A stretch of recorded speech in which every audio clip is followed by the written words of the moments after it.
Имало едно време. В едно тихо английско селце, близо до Уобърн, едно момиченце с очи като пролетен извор. Чисти, дълбоки и пълни със светлина.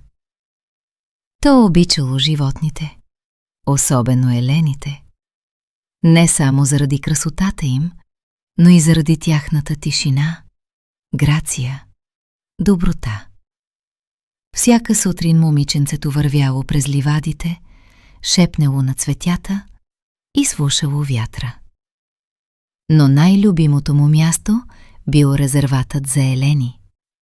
Там, където белите сърни с кристални очи се разхождали свободно, като сънища посред ден.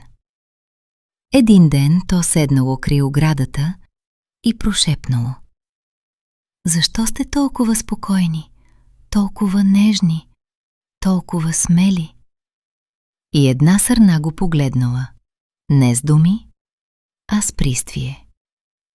В този поглед момиченцето видяло себе си. Не дрехите си, не името си, а душата си.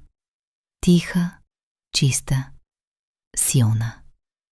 От този ден то разбрало: не е нужно да бъдеш шумен, за да си силен.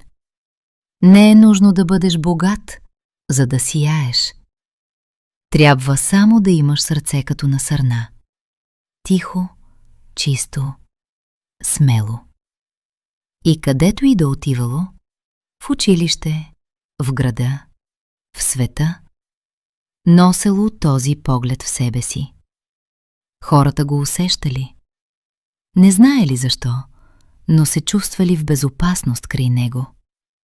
Защото то имало сърце на сърна. А такова сърце променя света. Имало едно време. В едно